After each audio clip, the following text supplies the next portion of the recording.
Juan Pablo Guanipa, integrante de la Dirección Nacional del Partido Primero Justicia, nos acompaña la tarde de hoy. Juan Pablo, bienvenido, gracias por acompañarme. Gracias a ti, Dania. Saludos. Bueno, ante la proximidad del 10 de enero lo que tenemos son más presos, más acoso, más represión. Esa es la respuesta del régimen. Mientras no se liberan todavía quienes fueron privados de libertad después del 28 de julio. Lo que vemos, lo que hay es eso, persecución.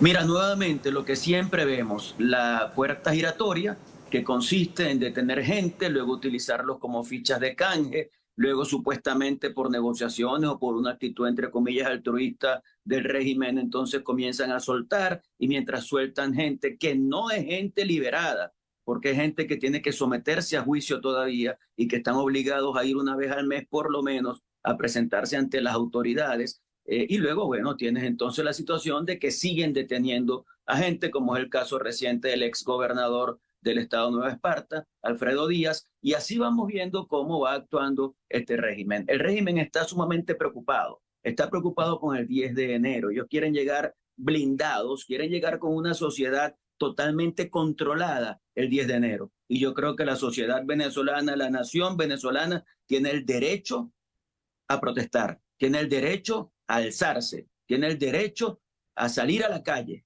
Y yo creo que eso es lo que estamos haciendo y que especialmente los familiares y amigos de los presos políticos también lo están haciendo.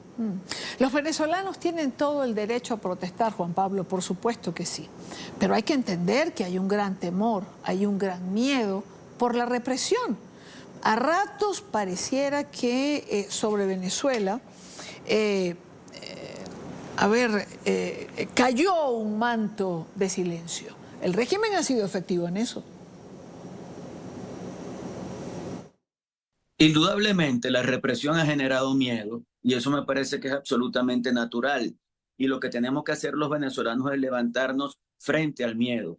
Yo creo que tenemos poco que perder porque definitivamente este régimen nos ha quitado casi todo. Lo único que no nos ha podido quitar es nuestro deseo libertario, nuestra dignidad, nuestra disposición, nuestra voluntad a luchar por la liberación de nuestro país. Y yo quiero reivindicar el trabajo que hace el Comité de Amigos, de familiares, de los presos políticos. Fíjate tú cómo han hecho vigilias a las puertas de los distintos centros penitenciarios, cómo han tenido hoy una vigilia también aquí en Caracas, en el Helicoide, cómo tienen preparado para el 1 de diciembre una actividad que sería como el cierre de todas esas vigilias en la Plaza de la Castellana en Caracas. Eso es la demostración de que hay gente que está totalmente dispuesta a luchar, no solo por la liberación de los presos políticos, sino por lograr que se respete la soberanía del pueblo venezolano manifestada el 28 de julio en elecciones que, a pesar del ventajismo, del abuso de poder, logramos vencer y ganar por una diferencia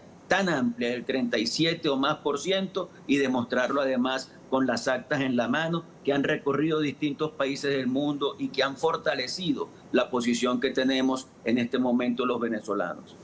Hablemos de las protestas del domingo, de la protesta global, ya que mencionas ese 1 de diciembre, de esa protesta que implica simplemente un labial, mano roja en el rostro, que me recuerda, por cierto, mucho las manos blancas de los estudiantes, ¿no?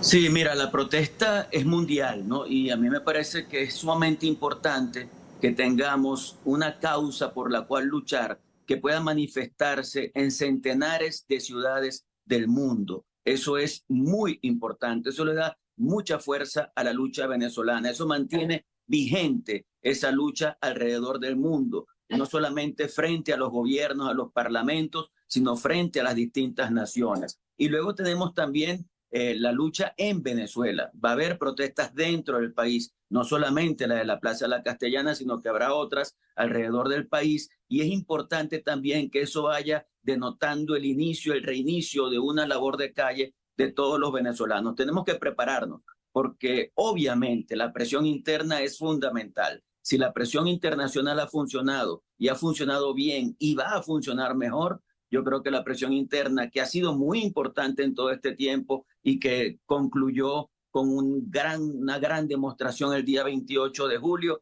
tiene que reactivarse en función de lograr que lo que pasó ese día 28 de julio se convierta en una realidad. Que es complejo, lo es. Que es difícil, lo es. Pero tenemos la responsabilidad de dar la pelea para lograr que se respete la voluntad y la soberanía del pueblo venezolano. ¿Existe, Juan Pablo, ese grupo de personas como los familiares de los presos políticos que has mencionado que no bajan la guardia, que protestan, que se manifiestan, que exigen la libertad para quienes están privados de libertad? Mientras que existe otro grupo a quien tú, por cierto, has denominado los normalizadores, que se empeñan en decir que no pasó nada. Timoteo Zambrano, veía un video justo antes de comenzar el programa, alguna vez militó en las filas de la oposición, dice que el 10 de enero hay que juramentar a Nicolás Maduro. Mira, en ese grupo de normalizadores hay algunos que están totalmente entregados y descubiertos y desnudos. Al que acabas de mencionar, a Timoteo Zambrano, es uno. Él actúa como si fuera agente de Jorge Rodríguez, actúa como si fuera parte del PSV, vota con el PSV las distintas decisiones que se toman en el seno de esa írrita Asamblea Nacional. Es decir, él se entregó completamente. Hay otro grupo que es el más peligroso a mi modo de ver, que es el que se presenta como empresarios, analistas, personas que hacen estudios de opinión, personas que tratan de mostrarse como más cercanos a lo independiente y que terminan siendo más dañinos que aquellos que se desnudan completamente. Y yo decidí empezar a denunciarlos porque me parece que le hacen un profundo daño a todo el esfuerzo que estamos haciendo. Yo veo al pueblo venezolano, a la nación venezolana muy clara, pero por eso me parece importante anunciarle a la gente en el país que hay algunos personeros que están tratando de mostrarse como normalizadores, que dicen, bueno, no, ya no hay nada que hacer. Hay una cuestión que es la verdad y otra es la realidad. La verdad es que ganó Edmundo González, pero la realidad es que quien va a asumir es el señor Nicolás Maduro. Y bueno, ya que vamos a hacer frente a eso, no podemos hacer nada. Lo que tenemos es que pensar en la gente. Y con el pensar en la gente piensan que terminan embaucando a la gente para que acepte sin chistar que Maduro seguramente, como si nada hubiera pasado el 28 de julio en Venezuela. Y en Venezuela sí pasó el 28 de julio. El 28 de julio cambió a este país para siempre. Y nosotros tenemos que asumir eso y llevar hasta las últimas consecuencias la lucha en favor del respeto a la soberanía. El pueblo venezolano no puede ser de ninguna manera taimado por un régimen que fue un proceso electoral con sus condiciones y que nosotros aceptamos sus condiciones y a pesar de todo les ganamos el proceso electoral. Ahora, ¿qué van a hacer? Asumir la presidencia como si nada hubiera pasado, con el apoyo de algunos sectores que están dispuestos únicamente por su comodidad y por sus beneficios a aceptar lo que diga el régimen. Yo no me lo calo y mucha gente, yo diría que la gran mayoría de este país no se lo va a calar. No puedo dejar de mencionar en nuestra entrevista, no quiero dejar de hacerlo, las sanciones que se anunciaron hoy por parte de los Estados Unidos. ¿Funcionan? ¿Son positivas? Mira, sí son importantes porque al final cada quien cuida su pellejo. Y cuando tú sancionas a una persona que ha hecho tanto daño como son los integrantes de los cuerpos de seguridad en materia de torturas, de detenciones absolutamente ilegales, de represión, etcétera, etcétera, ellos van a entender que lo que han hecho está mal y que bueno, que tienen que pagar las consecuencias de lo que han hecho. No las pueden pagar todavía en el país porque la justicia en Venezuela no funciona y porque al contrario son más bien reconocidos meritocráticamente por hacer esos desmanes que cometen. Pero yo creo que este tema de sanciones sí los afecta a ellos en lo personal, los afecta a ellos en lo familiar, porque hay gente que además está vinculada a procesos de corrupción y bueno, quieren ir al exterior a disfrutar el dinero que se han robado del país, pues. Entonces yo creo que esas sanciones individuales son de mucho peso para la lucha que estamos librando los venezolanos.